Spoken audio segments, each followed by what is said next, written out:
नमस्कार, आप देख रहे हैं दैनिक भास्कर उत्तराखंड उत्तर प्रदेश। मैं हूं आपके साथ मानव डोभाल। आइए डालते हैं एक नजर देवभूमि उत्तराखंड से जुड़ी खबरों पर। पौड़ी गढ़वाल में जिला अधिकारी डॉक्टर विजय कुमार जोगदंडे ने किया भूस्खलन क्षेत्र का स्थलीय निरीक्षण। मोटर मार्ग को सुचारू करने के लिए अधिकारियों को दिए जरूरी निर्देश। पौड़ी गढ़वाल जिलाधिकारी डॉक्टर विजय कुमार जोगदंडे ने राष्ट्रीय राजमार्ग चमधार में भूस्खलन क्षेत्र का स्थलीय निरीक्षण किया। इस बीच उन्होंने संबंधित अधिकारी को सतर्कता बरतते हुए मोटर मार्ग को सुचारू करने के साथ कार्यस्थल में सुरक्षा को दृष्टिगत रखते हुए लाउडस्पीकर स्थापित कर कर्मचारी की तैनाती करने के निर्देश भी दिए। वहीं इस बीच डॉक्टर विजय कुमार जोगदंडे ने कहा कि चमधार के पास मलबा से बाधित हुई सड़क को खोलने के लिए लगातार 2 दिनों से कार्य चल रहा है।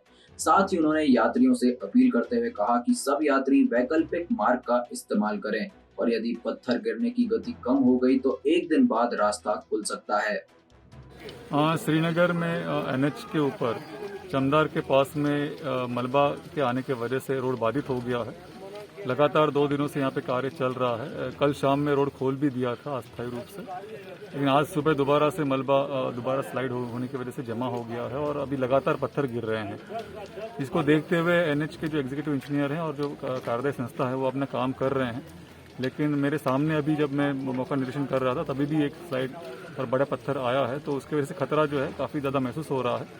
सभी यात्रियों से निवेदन है कि जो भी आपका यात्रा है या तो वैकल्पिक मार्ग से किया जाए। यहाँ से देवलगढ़ होते हुए जो रास्ता है वो 16 किलोमीटर बाईपास करके आप जाओगे तो चमधार क्रॉस करके इसी एनएच पे पहुँच सकते हैं। और रास्ते को खुलवाने के लिए तत्काल कार्यवाही चल रहा है। अभी और मुझे लगता है कि अभी एक और दिन का समय इसमें लग सकता है। अगर जो पत्थर हैं वो आने की गति कम हो जाए उससे रास्ता खुल सकता है। और भविष्य के लिए मैंने एग्जीक्यूटिव इंजीनियर एनएच को और जो उनके आरओ हैं उनसे बात किया है और साथ में जो कॉन्ट्रैक्टर हैं इनसे भी बात किया है। इसके लिए कुछ ना कुछ परमानेंट व्यवस्था कुछ करनी पड़ेगी, जिसमें कि हो सकता है कि दीवार लगानी है, शॉर्टकट वॉल हो सकती है या बोल्डर नेट लगाने का भी व्यवस्था इसमें मुझे लगता है आवश्यक रहेगा जब तक कि परमानेंट व्यवस्था नहीं होता है, ताकि ऊपर से आने वाले पत्थरों से बचाव किया जा सके। तो आशा है कि ये काम जल्दी कर लिया जाएगा। देहरादून में सीएससी ने किया प्रेस वार्ता का आयोजन। 2 सूत्रीय मांगों को लेकर पंचायती राज सचिव को सौंपा ज्ञापन। राजधानी देहरादून में सीएससी वीएलई संगठन ने प्रेस वार्ता का आयोजन किया, जिसके चलते संगठन ने पंचायती राज सचिव को 2 सूत्रीय मांग पत्र प्रेषित किया। आपको बता दें कि राज्य सरकार ने पिछले साल 9 नवंबर को गैरसैंण से प्रदेश के 662 न्याय पंचायतों में पंचायती राज विभाग के आईडीडीए के सहयोग से ई पंचायतों का शुभारंभ किया था, जिसके संचालन की जिम्मेदारी सीएससी को दी गई थी। वहीं सीएससी पूरे देश में एक ऐसा माध्यम है जो सरकार और जनता के बीच सेतु का कार्य कर रही है। इस बीच सीएससी प्रदेश प्रवक्ता देवेंद्र सिंह रावत ने कहा कि हमने पिछला भुगतान शीघ्र करने और केंद्र को नियमित संचालित करने की मांग की है। साथ ही उन्होंने कहा कि यदि एक हफ्ते में हमारी मांग पूरी नहीं होती तो हम अनिश्चित हड़ताल करेंगे, जिसकी जिम्मेदारी सरकार और शासन की होगी। आइए पूरी खबर जानते हैं देहरादून से हमारे संवाददाता विक्रम श्रीवास्तव की इस रिपोर्ट में।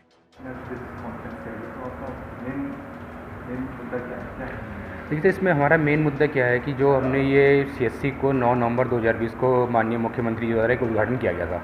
इसमें पंचायती राज पे काम करने के लिए जो ग्रामीण क्षेत्र है, दुर्गम क्षेत्र है, वहाँ पे सीएससी को नियुक्त किया था। इसमें 9,500 लड़कों में से सिर्फ 662 न्याय पंचायतों में, हमारे उत्तराखंड के अंदर 662 न्याय पंचायतें हैं, वहाँ पे एक लड़के रखे गए थे हर न्याय पंचायत पे। तो जो हमारे 662 न्याय पंचायत में लड़के वो 9 नवंबर 2020 से काम कर रहे हैं और अभी तक गवर्नमेंट ने उन्हें आज की डेट तक किसी प्रकार की कोई पेमेंट नहीं की गई है। और अभी हमें एक चीज़ पता लगा है कि गवर्नमेंट, पंचायती राज गवर्नमेंट इस चीज़ को, और ये उत्तराखंड गवर्नमेंट इस चीज़ को रिजेक्ट कर रही है। मतलब प्रस्ताव जो किया गया था इसको ये लोग बंद कर रहे हैं लोग। उसमें हमारे जो लड़कों द्वारा इसमें अपने खर्चे, अपनी जेब से खर्चे लगाए गए थे। जैसे रंग रोहन का काम हुआ था पंचायत भवन पे और उनके द्वारा उपकरण लिए गए, जैसे कंप्यूटर, लैपटॉप, ये चीज़ें ली गई थी। तो उनमें लगभग जो हमारा एक सीएससी का बंदा है उसका खर्चा आ रखा है 1 लाख रुपये। अभी तक किसी प्रकार की लड़कों को वसूली नहीं है और सबसे बड़ी बात यह है कि अभी तक गवर्नमेंट ने हमें मानदेय, किसी प्रकार का मानदेय प्राप्त नहीं करवाया है। तो इस विषय में ही हमने गवर्नमेंट को कई बार इसमें विज्ञप्ति भी सौंपी है, कई विभागों से मिले भी हैं कि इस चीज़ के बारे में जो हमारे पंचायती राज विभाग है उनको भी हम ज्ञापन दे चुके हैं इस बारे में पहले भी। और कल हमारा इसमें एक हमने छोटा सा सांकेतिक धरना किया है। तो सांकेतिक धरने में हमने ये बताया कि अगर आप हमारी मांगे 7 दिन के अंदर पूरी नहीं करते हैं तो हमारा समस्त संगठन जो उत्तराखंड स्तर पर है वो 14 तारीख से इसमें आंदोलन पर बैठेगा। नेता प्रतिपक्ष प्रीतम सिंह ने किया जसपुर का दौरा, कहा जनता हो गई है भाजपा से त्रस्त। प्रदेश में 2022 के विधानसभा चुनाव की दौड़ का आगाज शुरू हो गया है, जिसे लेकर सभी राजनीतिक दल चुनाव प्रचार में अपना अपना दमखम भरने में लगे हैं। वहीं कुमाऊं का प्रवेश द्वार कहे जाने वाले जसपुर विधानसभा में नेता प्रतिपक्ष बनने के बाद प्रीतम सिंह पहली बार जसपुर पहुंचे, जहां कांग्रेस कार्यकर्ताओं ने उनका जोरदार स्वागत किया। वहीं इस बीच प्रीतम सिंह ने जनसभा को संबोधित किया और इसके साथ भाजपा छोड़कर आए कई लोगों और क्षेत्र की महिलाओं ने कांग्रेस का दामन थामा। वहीं इस दौरान नेता प्रतिपक्ष प्रीतम सिंह ने बताया कि 2022 का चुनाव सर पर है और जनता भी भाजपा से त्रस्त हो गई है।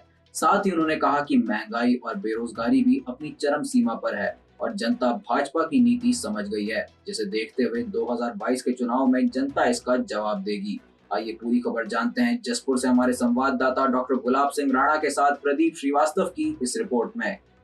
प्रतिपक्ष के रूप में पहली बार आने का अवसर मिला, लेकिन ये जसपुर, काशीपुर या पूरा उधम सिंह नगर मेरे लिए नया नहीं है। अध्यक्ष के रूप में कई मरतबा आने का अवसर मिला है और आज आपने कहा कि क्या चुनौतियाँ हैं। 2017 के विधानसभा चुनाव में हम परास्त हुए और उसके बाद मुझे अध्यक्ष की जिम्मेदारी सौंपी गई। अध्यक्ष के रूप में मैंने प्रयास किया, कोशिश की कि उत्तराखंड राज्य के अंदर हम कांग्रेस को मजबूत करने का काम करें। असमय हमारी नेता प्रतिपक्ष इंदिरा हृदय जी हमारे बीच में नहीं रही, इस वजह से ये बदलाव हुआ है और मुझे नेता प्रतिपक्ष की जिम्मेदारी सौंपी गई है। मैं इस जिम्मेदारी का निर्वहन पूरी ईमानदारी और निष्ठा के साथ करूँगा और राष्ट्रीय अध्यक्ष सोनिया जी, राहुल जी को आश्वस्त करना चाहता हूँ कि 2022 में उत्तराखंड राज्य के अंदर कांग्रेस का परचम लहराने जा रहा है। बुलेटिन में आज के लिए बस इतना ही। 2 गज की दूरी, मास्क के साथ वैक्सीन भी है जरूरी। तो कोरोना की तीसरी लहर से बचना है तो समय पर वैक्सीन लगाना ना भूलें। और उत्तराखंड और उत्तर प्रदेश की खबरों से जुड़े रहने के लिए देखते रहिए दैनिक भास्कर उत्तराखंड उत्तर प्रदेश।